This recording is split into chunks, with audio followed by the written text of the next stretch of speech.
Yeah. But like how to, I mean. Hello, can you hear me now? Yeah. Hi, friends. I think we have a very interesting topic from Burnett on the time intelligence. I personally like it, the topic itself, because we do a lot of forecasting, and every time you do a Power BI report, date dimension is the most important one, as everyone says. So over to you, Burnett. Please go ahead and let's share it across. Okay. Okay, so hello everyone. Thanks for joining. My name is Bernat. I'm based in Barcelona. I have a background in engineering and I've been doing basically data intelligence all my career almost, but started with just Excel and macros. And then at some point I moved into more general data engineering in ETLs and then also Power BI, and Power BI really like struck me, and well, and here I am. So hopefully you will enjoy what I'll be telling you, and it's really something that you just can take home and use right away. So let's do this. Well, before that, maybe also it's interesting if you want to connect with me. I have all this information. I'll show that again in the end if I remember, and then we can just jump into the Power BI. So here I'll show you first what we want to achieve. So you can see here I'll have just, very simple model. I have sales, product, and date. And then I have a few other things that we'll see how we get to there. But you see that I have very few measures. And these ones that you see here are even not needed. So I'm just using one measure to make this whole shit. So, and here you can see that when I select 2009, I can see the current year and previous year. Bernett, I can't see your screen. I can't see your screen, sorry. You cannot see the screen? No, wait. you can't? Okay, let me reshare it then. Maybe it will do the trick. Okay, can you see it now? I was sharing maybe that's the PowerPoint thing. Yeah, okay, yes. sorry about that. Yeah. Okay, so apologies here. Okay, so this is the final photo, right? So we want to reach this point with just one measure. Okay, I have a measure which is sales amount, and from there I want to be able to see this. So for all the previous year, year on year, percentagely, year to date, and so on. And even if we have enough time, we'll get to this part in which we can have like a line chart with a dynamic label. This is a second script that maybe we'll get into it. But here you see this is dynamic. So if I select 2008, then my current year is the blue one, and 2007 is my previous year, and so on. I think I only have like 3 years of data in this data set, so I cannot play much more with that. But also, if, for example, if I do like year on year, this is very nice because sometimes you see like year on year, like, but what? No, then you have to start like thinking, oh, 2008, then it's probably on the previous year, right? And here it says explicitly, this is what you're watching, right? So anyway, how do we do that? Yeah, and let's go to the very beginning. So let me go to the other one here. Here we have again the very simple model, and I have just a very few measures in this table. And then, well, we start like doubling with time intelligence. I want the previous year. And people come up with all different solutions to that problem, you know. If you haven't read the book by, you know, SQL BI guys, which is this one, you should do it, because otherwise it's like really bumping into a wall when you try to do things in Power BI. Here you will have very clearly explained what is the context filter and all these things. So, and why you shouldn't, you know, like I've seen everything where I support Nestle, and people's like, okay, so since I want to see like 2 years, I cannot filter by year. And then they just make a measure, and then it's like, this will filter year by 2020, and this will be filter year by 2021, like, you know, explicitly in the measure. And this is a disaster. And then, so here, first, like read this thing. But then, okay, so, okay, I understood that. And I know that DAX has plenty of time intelligence functions.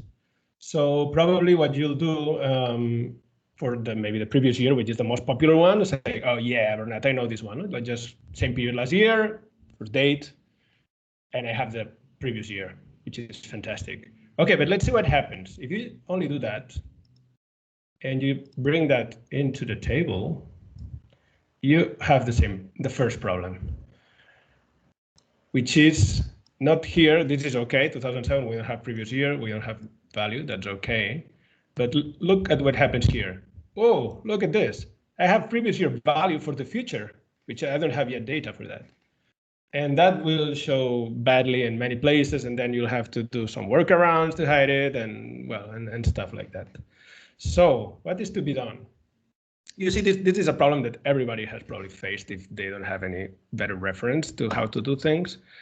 So there's another great site by the same guys that did this book, which is called daxpatterns.com. And since they have a lot of experience with dealing with customers, they decided to set up like this website and say, okay, if you want to do that, do it this way, and you will not face into any of these problems that we just saw. So here you have very detailed definitions of all the measures that you have to build, which are a little bit more complex than the one I show you, but but not that much, okay? And then you're fine. So this is good, okay, Bernard, this is okay, we can do that. But then let's think about it. You saw where I want to get to. Yeah, I want to see all these values for each of my measures. So let's multiply. So if I have like say just 4 measures, but I have here, I don't know how many I have, like 4, 8. That's already like 32 measures I would have to manage, and which are exactly the same. So all have the same items around. So it's like basically a calculate in which only a small part in the middle, no? Like the expression thing changes. But really what I want to do is do the same transformations on the filter context so that I will get the value I want to go to, right? So, and here is when this calculation group things come in. Yeah, calculation groups are, I guess they were born to solve this problem, but they also have like a much broader range of applications, which I invite you to dive in because they solve situations that otherwise are very difficult to come by or impossible maybe. But we'll just focus on this time calculation ones.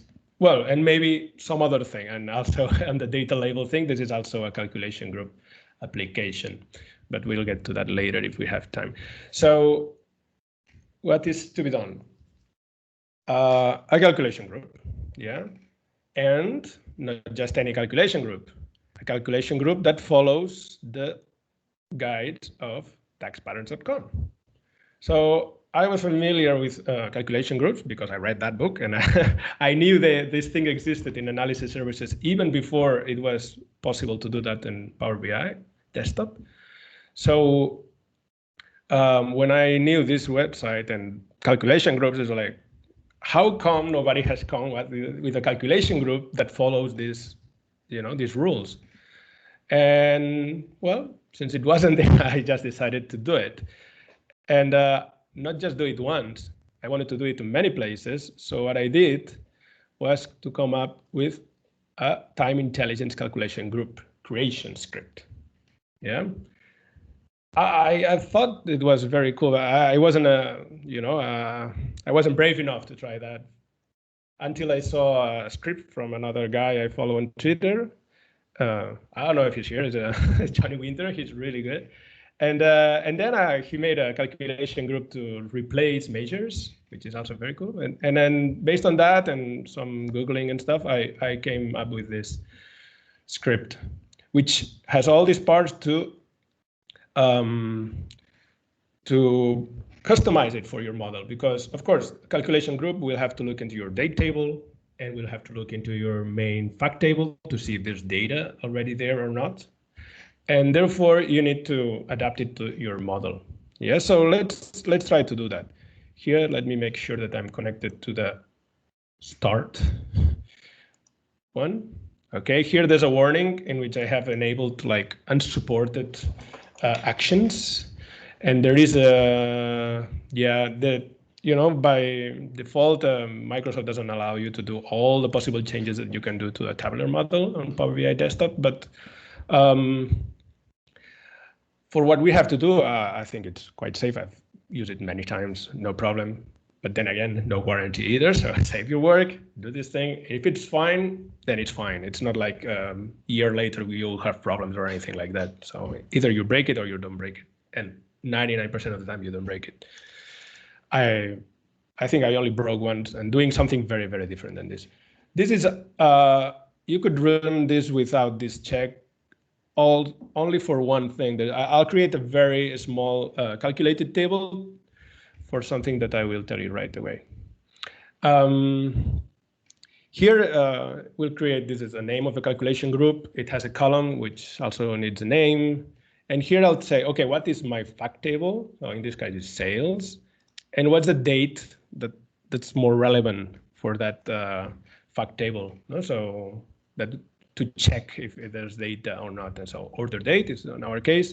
And then for the date table, you say if it's the name of the table, the name of the column for the date column, and the name of the year. That is in order to create those dynamic labels. So this is not strictly necessary for the time calculation part, but since this already includes a couple of measures to facilitate this dynamic label thing, it's also requested at this point. I'm sure you'll have a year column in your date table, right? And then these are two, there is a measure and a column, calculated column, that are specified in the DAX-patterns.com site. So these will be created as part of this script. You don't have to prepare them beforehand. And then you can specify the names if you want. But those are like, external, like technical things that you can even hide from the model. It's just for internal use of this calculation group that we will create now. That's why there are not even spaces in these names. And then here's the thing. Okay. First of all, if you're not familiar with calculation groups, I strongly recommend that you watch this video by Alberto Ferrari. It's like the first entry. If you look like for calculation groups, Alberto Ferrari on Google, you'll come to this one. And it explains very clearly how this works. Okay. In a short way, a calculation group replaces the measures that are under its scope by another expression, okay? And the thing is that this expression may include that measure that is replacing, which is what we'll do basically, yeah? So we have sales amount, and then we'll replace it with a calculate thing in which we'll put this sales amount because it was the measure that it was replaced. Okay, so if we had another measure, it would use that other measure for the calculation, which is the beautiful thing about calculation groups, right? So, but it explains very clearly that this is a process that happens in an order if you have more than one calculation group. So there is who goes first, but then it basically goes to the measure, it replaces it, yeah? And very important, by default, calculation groups apply to all the measures that are there. But this is very dangerous, right? Because, well, you may not want to do that in some measure, but especially sometimes, you have a dynamic title, for example. And if you don't limit the scope of your time intelligence calculation group, it might try to do, like year on year of the title measure, and of course, it will produce an error. So very important. I would say that pretty much all calculation groups, or a big part of them, require some sort of filtering. Yeah, you can establish a condition, say, okay, if the measure that is in my scope is one of these, or the name looks like this, or I don't know, there's 2 or 3 ways to do that, then do that. And otherwise, then you can also call back this measure. So there's like no replacement really taking place. So say, if it's not one of those measures, then just select that measure, right? Okay, but maybe better than this is like, we can have a look at how the script works. Here, these are the couple measures. Okay, and then, okay, just very shortly, I'll explain this. So you have these measures, okay, that need that are affected, and the rest not by default, okay. So, but the problem is that maybe you think, okay, I'll use that only in my sales amount measure and my margin measure, to say something.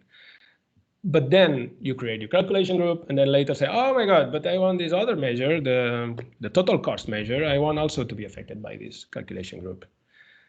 And all those approaches, if you just type, your calculation group, probably you'll have to go back to your calculation group and change all the calculation items and say, oh, you know what? Also, if this is the measure, please apply, otherwise don't. So it gets a bit time consuming. So I came up with this idea. I don't know if it's good or not, but what I do is I just create a calculated table which contains all the names of the calculated measures I want to be affected by the calculation group. Okay, so if at some point you decide that you want the calculation group to work on a new measure that you just created, the only thing you have to do is to add that measure to the table. Yeah, it's a calculated table expression, so you just can go there and type the name. And then all the calculation items will go and check if the name of the measure is in that table or not. So it will work automatically for all the calculation items. Okay, but we'll see that in more detail in a minute. So this is a couple of measures that will be used, that will be created as a, as a side product of this calculation group. And this is also a thing that if we get to the second script, you will see how it's used. Okay, so let's do it. So I was telling you that we need to define which measures will be used. And this is exactly the first thing. You can type here the names if you want, or you can select them. Since I'll create just for one measure now, so I'll say, okay, just sales amount. I want to work in the sales amount measure. So I select it here and I execute the script. Let's see what happens. Boom, it's there. Alrighty, so why is this here? Okay, so here's what the calculation group looks like. Yeah, this is the column that you'll see from Power BI desktop. And here are the calculation items, which are like each of the rows of that column. The name is what you see here, but the important part is the expression. Yeah. So here the current year is like almost no transformation, but since it's created by a code, it looks a bit more complex. But here for the previous year, you see, say it's a switch, because I also does things for the label, but we'll concentrate first in this first part. It says is a selected measure name. Yeah, so if the measure of the scope is in this column, yeah, which is the calculated table we just created, then do the previous year expression. And here, if you see this, and if you compare it with, where is it? Tax standard, let's see if we find it, the previous year one, naming convention, years to date. Year to date total. Sorry, I should have found. Let me. Previous year. Okay. There it is. You see, this expression is exactly the same that I put in here, with the only difference that selected measure is instead of here, they just do it for sales amount. Okay. Not all expressions will be the same, because in the daxpatterns.com, they refer to other measures. And you can do that with calculation groups, but there is a limit. You cannot you cannot apply this. Well, it's like a recursive thing. So sometimes I'll just have to, type again here the expression, but it's okay. It's working. So for the year on year, you say that the value for current period is current year, and the value for previous period is previous year. And here I just put again all the expression for previous year. I do not use the previous year calculation item expression. That's what I wanted to say. So there is no sideways recursion. That is a thing that is explained in this DAX definitive guide of DAX book as well. So anyway, we have beautiful expressions here. And let's see what we can do with that. No? So we have to save back to the model. And let's see what happens. When we do that, we have to click this refresh button. Okay. So let's go back. We can go now to the, I have like the second sheet, but without all the fancy stuff yet. So here we have a matrix and we with just our measure, you see. And now we see the time intelligence. You see that the affected measure table is not even visible. I hide it by default because there's no real use for the user. So, and we have the time calculation column. So what if we put that here now as a column, boom, we have all our calculations. Okay, so let's see if it works, because you see, I mean, for 2009, it says that previous year is 285,459. So let's see if we go back, 285,459. Yeah, so it does work, but this is also very important. Okay, so we have it here. But what about here? What can we do? So we can also bring this time calculation as a legend. Okay, and now of course we have all those at the same time, which is a bit too much. Can we solve this? Yes, because we can also use that in a regular slicer. So here I say, okay, I just want current year and previous year. Okay, here I'm cheating a little bit because I already, removed the interaction with the table. Otherwise, by default, it would filter both. Yeah, you see, but since I already have the data here, I don't really need all those data labels up there. Yeah. So wouldn't it be nice? Okay, so I have plenty of time. Sorry. So wouldn't it be nice if we had just that other label? Yeah, sure. So for that, I created yet another script.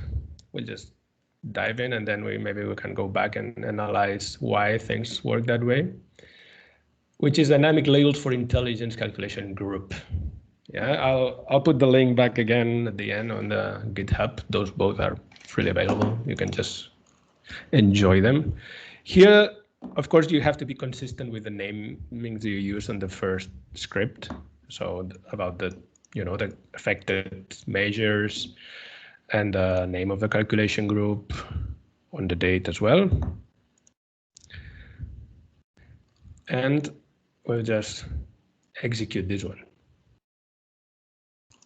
Oops, sorry.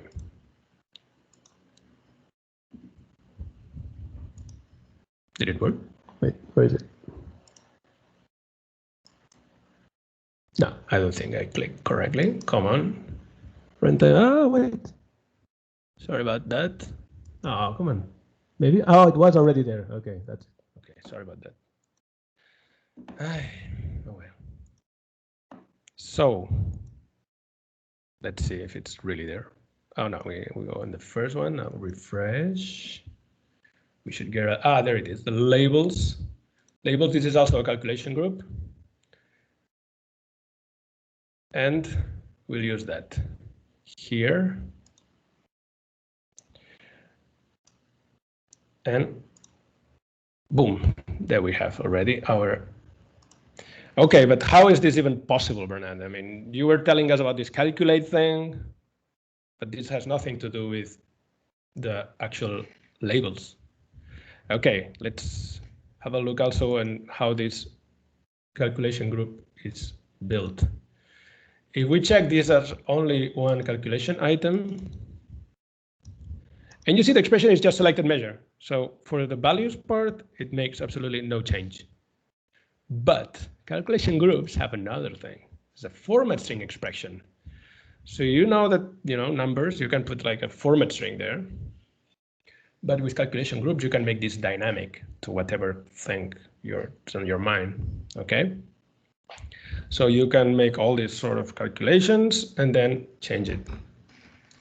So if you want to have a look, here, of course, we also check for the,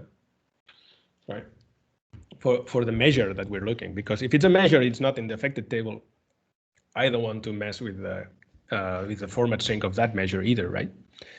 So here what I'll do first is check, okay, what's the maximum date of the visual?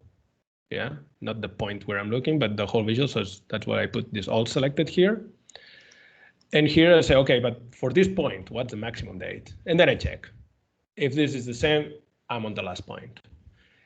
And here I use this label as a value measure, which is one of those measures I was telling you that was created as part of the first calculation group.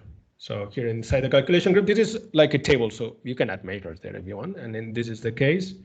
Here we have as value measure. Yeah. So it's a measure that instead of, it has a value of like the default value of 0, but when the calculation group is applied, this value changes to the string that is the dynamic label. So if we're just doing current year and current year is 2008, this measure takes the value of 2008. Yeah, if it's current year to date, then it will take 2008 YTD and so on. Okay, so this is what I want on my label. Okay, but it's not so easy to say, okay, then return result. This is one thing that comes, format strings this is something that comes from Excel. So I knew a lot of that from my Excel days. But basically, you see there's like semicolons here. They have like 4 parts. So in general, if you don't do anything weird, this is just like positive numbers, negative numbers, 0, and text. Yeah. So to make sure that always only this is what is will be shown, you need to define all 4 and say, okay, Bernard, but what about all these double columns, double quotes that you're putting here? There's a lot of them. That is correct. The thing is that format strings also, have special behaviors. If you put like a percentage, it really modifies the number to show as a percentage. It's not like just a percentage character and stuff. So since it has all these special meanings for numbers and characters, in this case, we just really want to show this. We don't care. We don't want to modify the number that is underneath. So we protect it. Say, this is what I want. So to do that, inside the string, which is already a string, we need to put into double quotes. And to do that, we need to use double quotes. And since we don't have that yet here, I need to add this double quote there, which is a string in itself. So that's why I have, between normal double quotes, I have a double quote, which will stay there inside the format string. Okay, so I put that for all. And now, what is this with this unichar thing? Okay, we can rewind a little bit about what I was telling you of what a calculation group does. So it goes onto the measure and replaces it with an expression, okay? But then now I have more than one calculation group. What's going to happen? Okay, there's an order to that, luckily. And that is defined here when you go to the calculation. Where is it? Here I have my properties. You see, let's see if I can see it. Calculation group precedence. By default, when you create a new calculation group, it creates it with a higher precedence. Yeah, but this time the script is already very smart and allows this one to have the higher precedence. And this one has lower precedence. Okay, what does this mean, Bernard? So it means that for the measure, yeah. So first it will be applied the time intelligence one. Okay, so you imagine already we have all this calculate thing with the selected measure inside. Okay, but then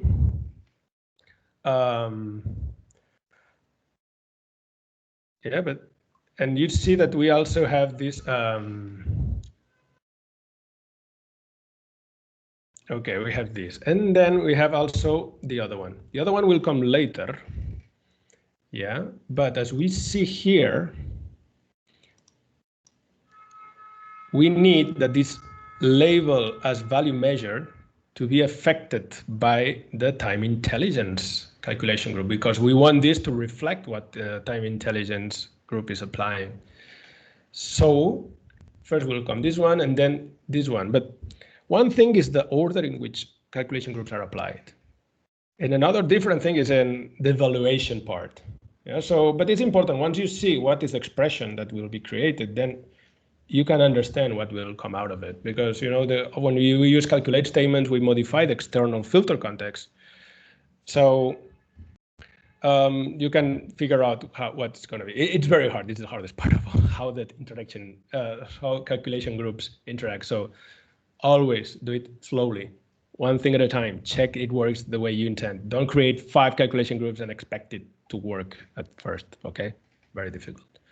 So the thing is that here I set a calculation string, okay, a format string, but for my percentage, so you see that let's go back here, you realize that here in general I keep just the same format string that I have as a base measure. So if it was euros, then it's euros. However, if I'm doing a year-on-year percentage, I don't want euros anymore. I want it to be a percent, correct? So if we go and check what's the format string expression for year-on-year percent, in general, it would be just this, okay? Since we are doing a percentage thing, use the percentage expression, okay? The problem is that since the time calculation script is outside, so to say, it's the bigger one. Here, the one inside sets up a very beautiful format string, but then when the outer one is evaluated, it destroys it. Yeah, unless you put this if statement here. So, but this statement is like, is there any special format string already in place? Yes or no? And if there is, then do nothing. If there isn't, put the percentage. So in order to transfer this information between the two format strings, I came up with this idea. I don't know if there's a better way, but I say if you find this invisible character in the format string, then, yeah, which is what it's doing here, then just keep the format string you found. Don't touch it. However, otherwise, put the standard format string for a percentage-based, calculation, which is why it is working so beautifully. So now it looks like I did that from one. Of course, there was a lot of trial and error until I got to this point. But this is work that you can just take home, So anyway, and here we haven't dived too much into how the calculation group either labels things work, but this is this is also another part, but it does pretty much the same thing, just trying to find what is the year that you're into and so on. Anyway, let's go back here. So here you see that everything works fine. Also very important, I was in this trap before. If sometimes, I don't know, if you put these two, oh no, this works fine. Where was it? No, year to date and previous year to date. So, oh, Bernat, there's only one label. The DAX is not working. I really thought that it was something like this was happening to me until somebody said, Bernat, just make it bigger, man. And that's it, you see. So be aware of that. If you start using like big data labels, you might come into this trap. I don't think there's any way around it. So just be careful with that and be aware of it. Not sure if I can do much more than this. Well, another thing is like overnight. I don't know. I want the labels here. I don't have this table. I want to see the data labels, but I like the dynamic thing. So can we do something else? Like, yeah, if you're not using this second script and you're just using one measure, yeah, say, okay, I want to see previous year, or you just want to leave the option for the user to choose. You just, instead of, showing this CY thing, you really want to show the year that is actually being shown. Yeah, because for current year, maybe it is, but previous year, and year, and so on, it's not so. So what can we do? Here we can with just the regular calculation group, we just can use this label as format as value as the dynamic title of our chart. Okay, so if we go to the format title, wait, no, here. Where is it? Title, okay. And then we say, okay, this is gonna be based on field label as value measure. Ah, wait. Okay, this is also interesting. Why cannot I select this? You know why? Because I thought I had fixed that. I haven't already. You see, the label as value measure has a default value of 0. So Power BI still thinks this is a number, and numbers do not work in titles for some reason. I don't know. So if I just change this to string, anything, and we try again. Where is it? Label. You see? Now I can mark it. Okay. There's a lot of tiny traps out there. Okay. Where is it? I cannot see it. Is this working? Okay. This is not good.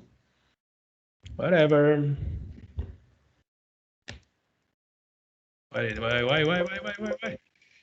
Okay, it's gone. No, it's not. It's not. It's here. But it didn't put the measure, right? Okay. I did that. It does work. Actually, you can check on my YouTube channel. There's a video with very bad sound in which it basically goes through all these 2 steps, and I do stop at the while and tell you about this. Okay, I think I'm gonna have to close this guy. See if I can. Probably not. Come on, just go away. If I report it, maybe it allows me. No. Whatever. Okay, I have to kill this guy. Apologies for that. Where is it?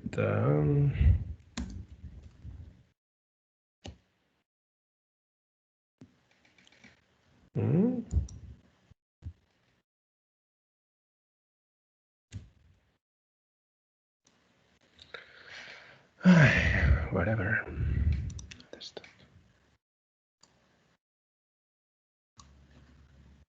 Okay, gone.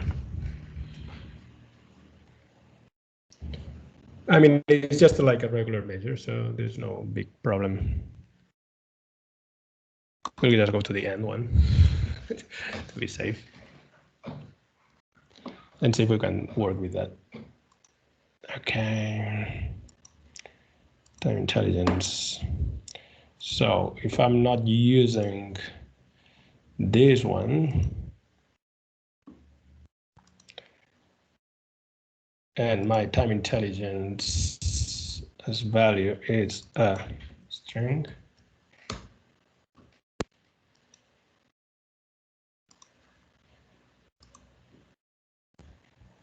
okay, and I'm just using 1. Now I want to change my title. Wait, I just get a bit bigger. Okay, if this doesn't work, I apologize beforehand. Where is it? Label as value measure. No, not working today.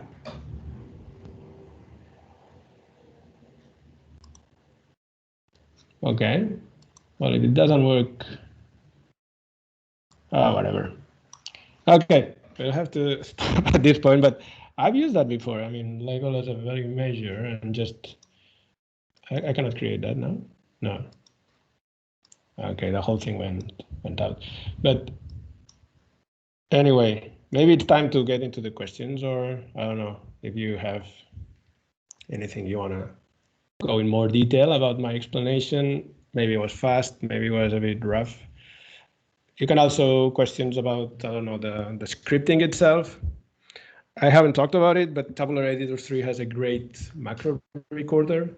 So if you're not sure on how to type something, just start a script and with a macro on and do it, and it will provide the code for pretty much anything. For calculation groups, I'm having mixed results at some point, but well, you can also, for calculation groups, you can use my script as a reference, so you'll be fine. Or the one from Johnny Winter, anyway. So how?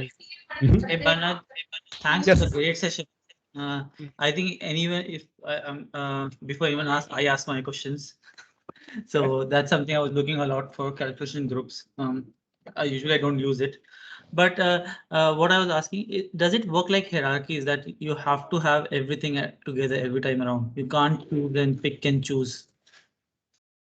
What do you mean? I'm not following. So for example, you with one calculation group, you had I think 7 or 8 measures together, correct? Out of that, if I just want to pick 3, I don't want to show other 7 or 4. You can do it here in the slicer pane as usual. So here you want to just show 3, then you just show 3. Okay, so we can filter on the basis of that. Yeah. Okay, No got deal. it. Okay. You can, I mean, if you really don't want them, you can also delete the calculation item, but there's no need for that. Okay. And does this calculation group store additional space within your model, or how does it work? Here in Power BI, they just show like a regular table, but without any relations to anything. Actually, you cannot even set relationships with them. So here you see I have like 2 tables.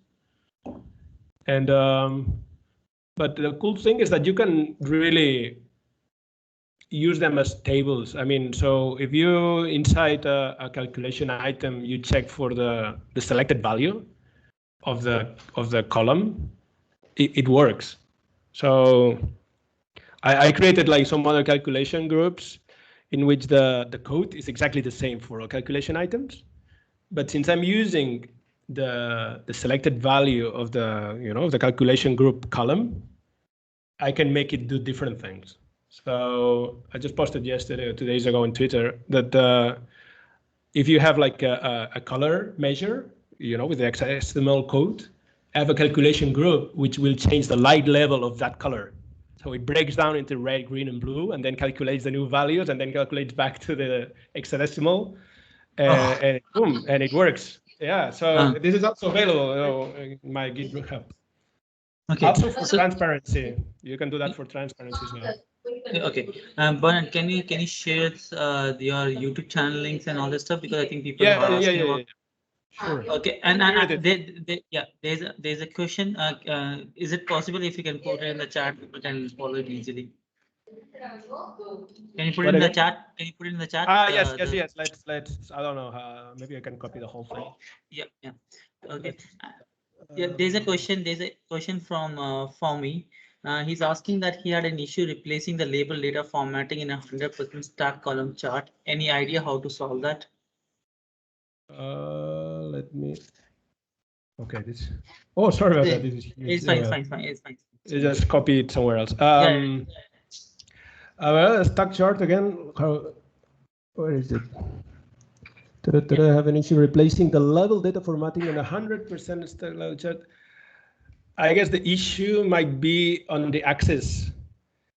Yeah, there is one thing that is when you apply that to the measure, then the axis is totally out. Let me check if it's visible here, the problem. I don't know if I put already away that. Well, there is no. Maybe if I just current year. No, I mean, okay, yeah. For current year, I think maybe it gets from the first point or something. I said, I'm the last point, no, then boom. Even if you see that my axis is gone. And sometimes if I change it and instead of showing the value, show a percentage. I mean, the easiest way, if you can get away with it, of course, is hiding the axis. The other thing would be to add a dummy measure. Yeah, because the axis gets the formatting from the first measure that you put in the data box, so to say, the data section, the value section. And then, but of course, then you have the problem of what you do with the value, right? So then you have to hide the legend. And depending on the chart, maybe it's okay. If it's a stack and it's 0, it works well.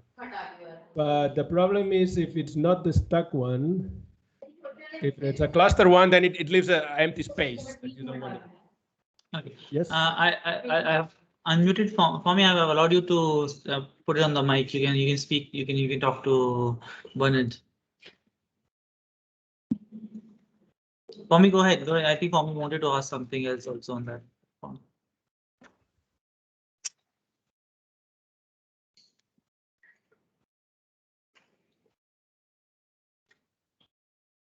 For me, you can unmute yourself. And Just share the other links just in case. Yeah, I hope you can hear me now. Yeah, we can hear you now, loud and clear. The problem, wonderful session. Thank you very much so far. Enjoyed it and a lot of knowledge. Yes, definitely. The question I raised is I had a problem once when I had 100% stack column chart. Okay. Yes. There, when you drop a measure, basically it's a value. The chart itself converts it to a percentage to bring it up to 100%, right? Across the legends. Mm-hmm. Okay, so when you apply a format string through a calculation group, yes, it doesn't change that because it doesn't see that label. That label is not visible to the tabular editor or the calculation group. Is it the case, or is there any workaround? Let me check. I mean, so you say I have, okay, maybe let me put this away. Okay, and here I'll put also away this. And now we'll just, I don't know, I'm just trying to reproduce the problem. So if we put this, okay. So the issue, you're telling me that you wanted to change the data to what? To something else? Yeah, not percentage, something else. Let's say you want to put some random numbers. Let's say whatever. Okay. Okay, but if it is very important, the part of the double quotes thing I was talking about. If you want like an arbitrary string shown there, you really need to. Actually, I want to show the amount there, not the percentage. So the chart stays. Okay. I see what you mean. Okay, let's give it a try. So, let me go back to the tabular editor. We'll go to the labels and we'll create just a new calculation item. Oh, come on. I have to reconnect maybe. Yeah, because I closed things like 5 times. Okay, this is fine. I go to the labels, create new calculation item. And I show just, value always. Okay, now, so the value itself, we don't want to change it. So it's selected measure. Okay. However, format string expression should be something like the first things. Yeah, I'm not sure what sort of value arrives there, right? Because maybe it says, no, it's already a percent. We have to check that. So here I put the selected measure. We just go this path. We can try first this, and then if this doesn't work, we can just try to put the sales amount here, like, hard-coded, and see if that makes the trick. Fingers crossed. Okay. Oh no, wait, what is it? No, but this is the, no, but this should work. Okay, and let's see. Okay, we refresh this. Okay, and we go to the labels and we put it back here. And now say value always. Doesn't seem to be working. I see the stack chart doesn't feel like changing, right? Okay, let's see if we can do it with, if we hard code here the value of sales amount. It might be something of the chart itself, yeah? Maybe there is a problem there. But the other thing would be like to calculate your measures, calculate a measure which will provide the 100%. So you can do like a regular stack chart, yeah, which just adds up to a 100, and then maybe you that problem. That's a workaround, of course. Yeah, it's not beautiful, but okay. Did I say that? Yeah. Okay. Let's try here. Did it change anything? No. Okay, but okay, let's try. We're in the regular stack chart. It should work.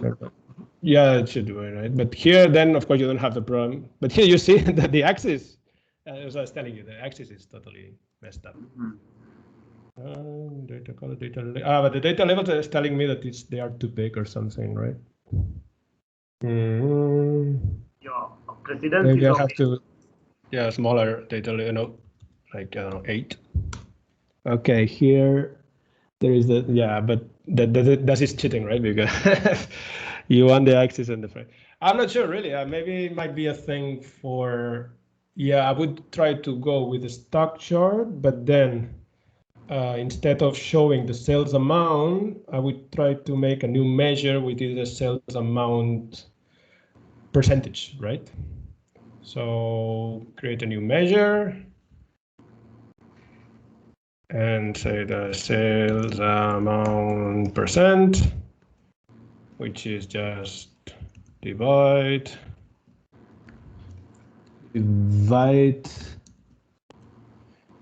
amount divided by calculate by manufacturer, right? I don't know what we're using now. Sales amount, filters of, is it manufacturer we're using? Yeah, I think so. Okay.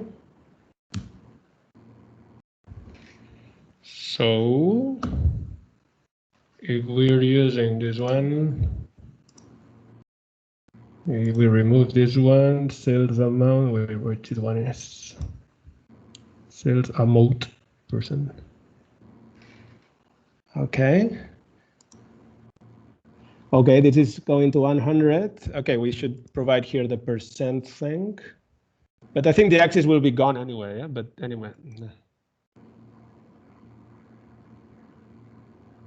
Okay, this is not updating the axis for some reason. I don't know, sometimes I have this bug. So I have like to do like some change to the measure. And then and you see, and then it works. This is weird for me. But, okay, now we have like a percentage. And here you would like to see the value. Okay, let's try it again now. So now we already have sales amount in the value always thing. Okay, but we have the problem of the axis. You want the axis. So you can get rid of the axis if you want. Yeah, but then what's the point? No, well, when you show the labels, you don't need the axis actually. Yeah, but you won't have the percentage. Well, it just graphically, okay. I want the amount, not the percentage. So the yeah, okay. Well, you just turn it off. The chart will stay the same. And maybe, okay, let me make this bigger. Let's see what we have. Yeah. Okay. Yeah, you see that this is already like percentage size because this is 213 something and this is 194 something, but it's actually smaller. I think something like that could work. You could put both actually in the label, but there is a catch up, which is that you cannot put them in two lines, which would be very beautiful, right? You cannot. You can try to put like the unichart 10 thing, but it works on cards, but it doesn't work on calculation. Sorry, on data labels. Well, we'll have to wait to some update, I guess. But now dynamic formatting has come to all sorts of places with the July update. So you can play around. Sure. Yeah, so here you have one measure for the size and another measure for the label. Just don't use the 100% stack chart. Yeah, great. That's a great workout. Thank you. Thank you. Welcome.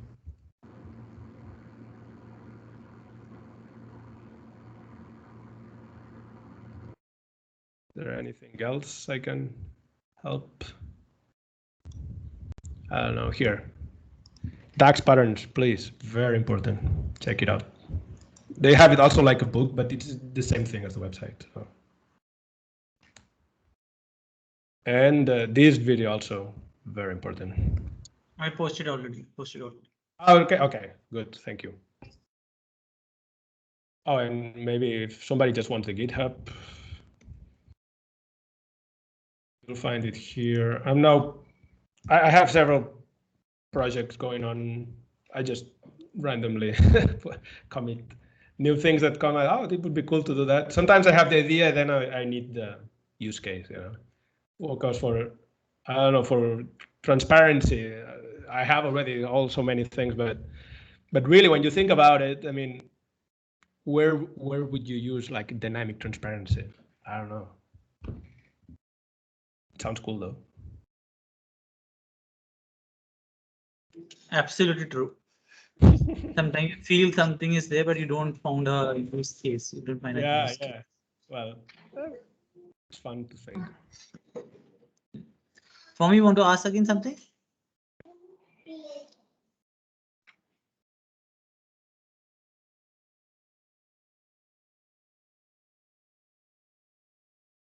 Is that okay?